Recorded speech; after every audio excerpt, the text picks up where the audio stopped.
जय हिंद दोस्तों, नमस्कार। बात कर लेते हैं आज के दिन भर की सारी बड़ी खबरों की, जहां सबसे पहले आपको बताएंगे पाकिस्तान में फिर एक बार दोस्तों हिजबुल आतंकी अब्दुल मजीद की संदिग्ध हालत में मौत। लगातार खूंखार आतंकवादियों को मारा जा रहा है दोस्तों, संदिग्ध तरीके से बताएंगे कैसे। भारत का काम हो रहा है आसान, तो वही दोस्तों मसूद अजहर के जैश ए मोहम्मद की नई चाल। टारगेट पर भारत की महिलाएं, जी हाँ, खतरनाक षड्यंत्र आपको बताएंगे दोस्तों इस जैश ए मोहम्मद की। तो वहीं नागालैंड में असम राइफल्स की गाड़ी में हुआ बहुत बड़ा धमाका दोस्तों। आईईडी ब्लास्ट की आशंका बताएंगे कैसे और कितने जवान अपने हुए घायल और शहीद, क्या है जानकारी, किसकी हो सकती है करतूत। साथ ही साथ उधर सबसे बड़ी चौंकाने वाली खबर आपको बताएंगे, भारत के एक्शन से हिल गया पाकिस्तान, सड़क पर उतरे लोग, सिंधु का नाम ले मरने की खाई कसम। क्या है जानकारी दोस्तों। भारत को जवाब देने चले पाकिस्तान को लगा 500 अरब का झटका। पीओके में नीलम झेलन प्रोजेक्ट हुआ बर्बाद कैसे।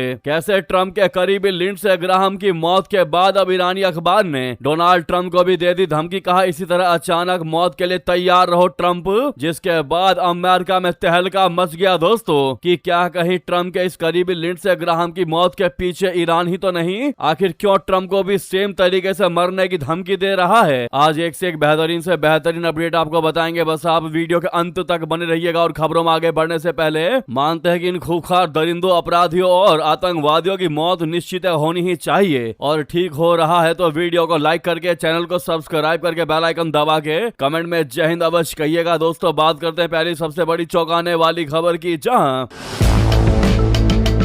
पाकिस्तान में एक और आतंकी की संदिग्ध हालत में मौत की बहुत बड़ी खबर। इस बार पाकिस्तान की राजधानी इस्लामाबाद में हिजबुल मुजाहिदीन के आतंकवादी अब्दुल मजीद की मौत हुई है दोस्तों। अब्दुल मजीद मूल रूप से भारत के पुंछ का रहने वाला था, उसे इस्लामाबाद के बर्मा टाउन में मारा गया है। उनकी मौत कैसे हुई इसके बारे में अलग अलग और दूसरे तरीके के बातें कही जा रही है। जहां हिजबुल मुजाहिदीन का दावा है कि सीढ़ियों से गिरने के कारण उसके सिर में जानलेवा चोट लगी थी, वहीं उसके साथियों का आरोप है कि उसकी मौत बिजली का झटका लगने से हुई है। मारे गए इस आतंकवादी के अंतिम संस्कार की अगुवाई खुद हिजबुल कमांडर ताज अली शाह ने की। अब्दुल मजीद अपने पीछे पाकिस्तान में अपनी पत्नी और 4 छोटे बच्चों को छोड़ गया है दोस्तों, लेकिन रियलिटी यही है, इसके मौत के पीछे संदिग्ध अटैक बताया गया है। इसकी मौत अपने आप नहीं आई है दोस्तों, इसको मारा गया है क्योंकि ये एक खूंखार आतंकवादी था और भारत का बहुत बड़ा दुश्मन बन चुका था ये। अब ऐसे में जिसने भी इसको लपेटा है दोस्तों, भारत का काम बेहतर कर दिया है, आसान किया है और भारत के लिए बहुत अच्छी जानकारी है। लगातार भारत का काम आसान हो रहा है दोस्तों। इन आतंकवादियों को भारत मारता है, इससे पहले संदिग्ध तरीके से इसको अज्ञात हमलावर मार रहे हैं। इस मुद्दे पर आपकी राय तो बनती है दोस्तों। और आपको पता ही होगा पाकिस्तान इन संदिग्ध मौतों के पीछे किस पर आरोप लगाता है। वहीं ऐसे में दोस्तों अगर आप भी इस आतंकवादी की मौत से खुश है और मानते हैं कि इनकी मौत होनी ही चाहिए, तो सामने लाइक का बटन है दोस्तों, अभी तक लाइक के बटन को नहीं दबाया है तो 1 सेकंड भी नहीं लगना,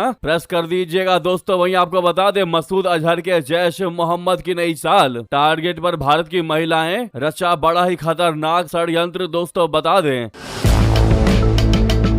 पाकिस्तान बेस्ड आतंकवादी संगठन जैश ए मोहम्मद यानी जेईएम ने भारतीय महिलाओं को अपने नेटवर्क में शामिल करने के लिए ऑनलाइन विवाह के झांसे का इस्तेमाल तेज कर दिया है। खुफिया एजेंसियों के मुताबिक आतंकवादी संगठन अब सोशल मीडिया के जरिए खास तौर पर संवेदनशील और सामाजिक रूप से कमजोर महिलाओं को निशाना बना रहा है। एजेंसियों का कहना है कि ये रणनीति केवल भर्ती तक सीमित नहीं है, बल्कि भारत में जासूसी और आतंकी नेटवर्क के विस्तार की बड़ी योजना का हिस्सा है। आपको बता दें कि जैश ए मोहम्मद का सरगना जो है वो मसूद अजहर है। खुफिया सूत्रों के मुताबिक अक्टूबर 2025 में जैश ए मोहम्मद ने अपनी पहली महिला शाखा जमात उल मोमिनात यानी जेयूएम का गठन किया था। इसका नेतृत्व आतंकी सरगना मसूद अजहर की बहन सादिया अजहर कर रही है। इस विंग का उद्देश्य महिलाओं और युवाओं का कट्टरपंथ के रास्ते पर लाना, भर्ती और भविष्य में फिदायीन दस्ते को तैयार करना बताया गया है। इंटेलिजेंस ब्यूरो आईबी के एक अधिकारी के मुताबिक संगठन के प्रशिक्षित युवक सोशल मीडिया पर भारतीय महिलाओं से दोस्ती करते हैं और कई महीनों तक लगातार बातचीत कर उनका भरोसा जीतते हैं। इसके बाद उन्हें शादी, बेहतर जीवन और सुरक्षित भविष्य का सपना दिखाकर पाकिस्तान आने के लिए राजी किया जाता है। अधिकारी का कहना है कि बातचीत के दौरान किसी भी तरह की संवेदनशील जानकारी नहीं मांगी जाती जिससे महिलाओं को किसी भी साजिश का संदेह हो। महिलाओं का ब्रेन वॉश किया जाता है दोस्तों इन आतंकवादियों के द्वारा, इन आतंकी संगठन के द्वारा। और फिर जब एक बार ये महिलाएं या फिर युवा इनके गढ़ में चली जाती हैं या चले जाते हैं, उसके बाद ही अपने तरीके से इनको आतंकवादियों का पाठ पढ़ाते हैं दोस्तों। इनको फिदाइन दस्ते के लिए तैयार करते हैं ताकि ये फिर वापस किसी भी देश में, खासकर भारत में जाकर के अपने आप को उड़ा सके। इनके माइंड को, इनके दिमाग को ऐसे वॉश किया जाता है दोस्तों कि ये हर चीज छोड़ छाड़ कर अपने आप को मारने के लिए तैयार हो जाते हैं। तो ये है पूरा षड्यंत्र इस जैश ए मोहम्मद का। ऐसे में आपसे रिक्वेस्ट है दोस्तों, आप लोग अपनी भारतीय महिलाओं, भारत के बेटियों को क्या सलाह देना चाहेंगे कमेंट में लिखकर बताइएगा। कैसे इन जालों से ये बच सके, अपने आप को बचा सके। सुझाव देना मत भूलिएगा दोस्तों। आपकी एक राय किसी बहन बेटी की जिंदगी बचा सकती है दोस्तों। हो सकता है आपकी राय अच्छी लगे, जाहिर तौर पर कमेंट कीजिएगा दोस्तों। नेक्स्ट खबर की बात करते हैं, जहां सबसे बड़ी ब्रेकिंग न्यूज खबर सामने आ रही है। नागालैंड में असम राइफल्स की गाड़ी में बड़ा धमाका, एक जवान शहीद, 4 जवान घायल, आईईडी ब्लास्ट की तगड़ी आशंका दोस्तों। नागालैंड में सुखोवी क्षेत्र के पास असम राइफल्स की गाड़ी में संदिग्ध इम्प्रोवाइज्ड एक्सप्लोजिव डिवाइस यानी आईईडी विस्फोट की खबर है। शुरुआती जानकारी के अनुसार इस धमाके में कम से कम एक जवान शहीद हुआ है, जबकि 4 अन्य घायल बताए जा रहे हैं। सुरक्षा बलों ने पूरे इलाके को घेर लिया है और सर्च ऑपरेशन जारी है। घायल जवानों को तुरंत नजदीकी सैन्य अस्पताल में भर्ती करवाया गया है, जहां उनका इलाज जारी है। इस कायराना हमले के पीछे किस उग्रवादी गुट का हाथ है, इसकी अभी आधिकारिक पुष्टि नहीं हुई है। ये धमाका नागालैंड के चुमो कैदिमा इलाके में हुआ है। नॉर्थ ईस्ट में ये एक हफ्ते के अंदर दूसरी बार है कि असम राइफल्स के काफिले के पास आईईडी विस्फोट होने की खबर सामने आई हो। 6 जुलाई को मणिपुर के उखरूल जिले में संदिग्ध आतंकवादियों की ओर से एक काफिले पर खाद लगाकर हमला किया गया था। इसमें असम राइफल्स की 40वीं बटालियन के 2 जवान शहीद हुए थे। मृतकों की पहचान वारंट ऑफिसर बलवंत सिंह और राइफलमैन सीएम सिंह के तौर पर की गई थी। हमले में दोनों गंभीर रूप से घायल हो गए थे और तत्काल मेडिकल उपचार के बावजूद बाद में दोनों की मृत्यु हो गई थी। दोस्तों, आज हुई इस घटना के बाद पूरे इलाके में सुरक्षा बढ़ा दी गई है और बड़े स्तर पर तलाशी अभियान चलाया जा रहा है। मौके पर सुरक्षा बलों की ओर टुकड़ियों को भेजा गया है। संदिग्ध हमलावरों की धरपकड़ के लिए सुखोवी और उसके आसपास के जंगलों में बड़ा संयुक्त अभियान भी चलाया जा रहा है। वाकई में दोस्तों बहुत बड़ी और बहुत ही बुरी खबर आज सामने आई है अपने जवानों को लेकर। ऐसे में शहीद हुए इस जवान को श्रद्धांजलि देना मत भूलिएगा। साथ ही साथ बता दें,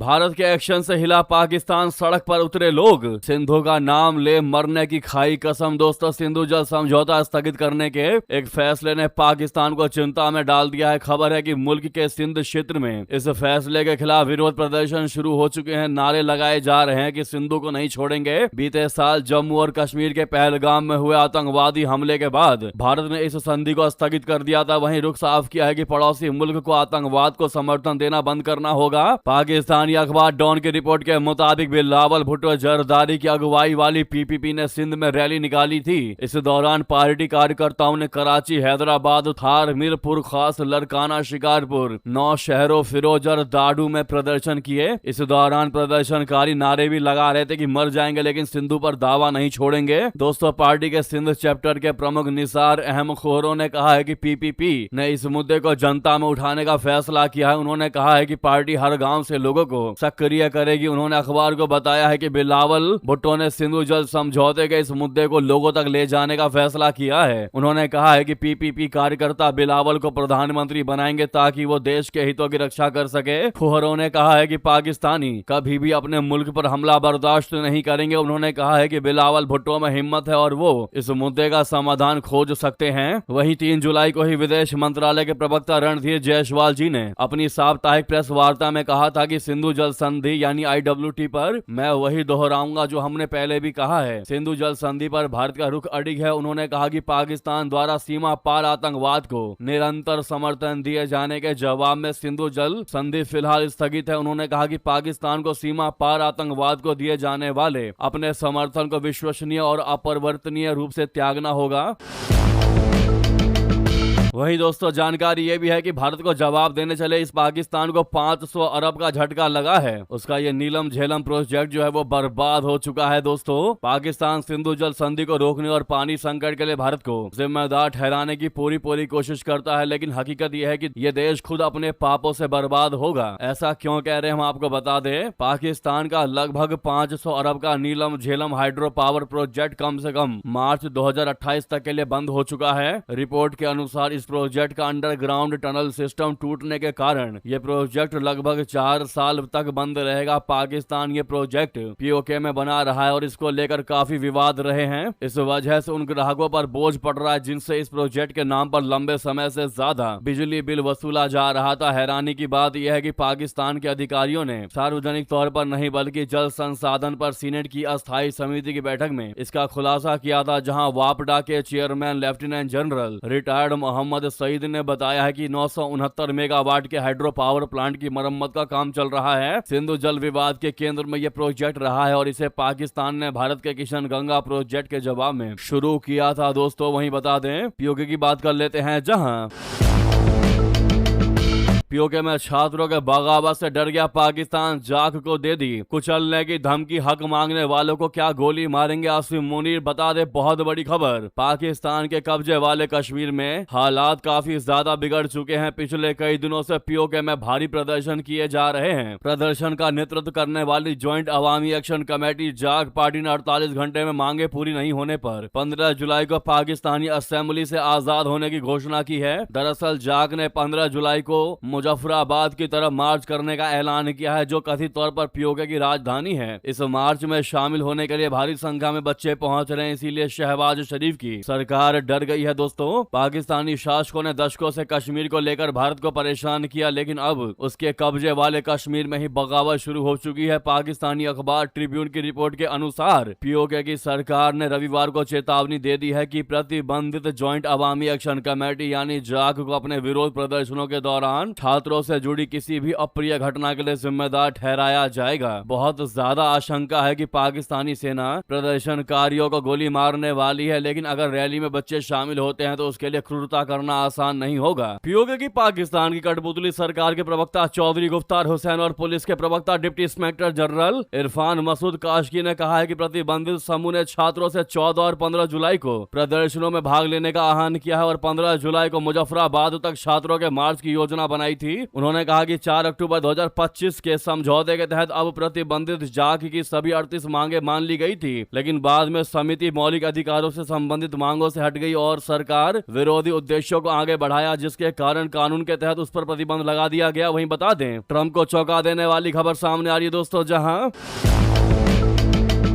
ट्रंप को खुलेआम चेतावनी, अचानक मौत के लिए अब तुम भी तैयार रहो। जी हां, ईरानी अखबार ने दी तगड़ी धमकी। दरअसल ट्रंप के करीबी सहयोगी लिंडसे ग्राहम की संदिग्ध परिस्थितियों में मौत हो चुकी है। उनकी मौत के बाद अब ईरानी अखबार जश्न मना रहे हैं। ईरानी अखबार हमशहरी ने अपनी हेडलाइन में सीधे तौर पर चेतावनी दी है कि अमेरिकी राष्ट्रपति और अन्य अमेरिकी अधिकारियों की अचानक मौत हो सकती है। अमेरिकी सीनेटर की मौत के बाद हमशहरी अखबार ने अपने पहले पन्ने पर एक तस्वीर भी छापी है। इस तस्वीर में राष्ट्रपति डोनाल्ड ट्रंप को लिंडसे ग्राहम की तस्वीर के पास घुटने पर बैठे हुए दिखाया गया। साथ ही साथ इस तस्वीर में अमेरिकी रक्षा मंत्री पीट हेगसेथ, इजरायली प्रधानमंत्री बेंजामिन नेतन्याहू और अन्य वरिष्ठ अमेरिकी व इजरायली अधिकारी भी थे। इस तस्वीर के ऊपर हेडलाइन थी जिसमें लिखा था कि अचानक मौत के लिए तैयार हो, जो कि इंग्लिश में लिखा था, जिसे आप सामने देख पा रहे होंगे। दोस्तों इस खबर की रिपोर्टिंग के बाद पूरे अमेरिका में तहलका मच गया। ईरानी अखबार वतन अमरोज ने 13 जुलाई को अपने पहले पन्ने पर ग्राहम की मौत की खबर छापी थी और हेडलाइन दी, मौत के सौदागर की मौत।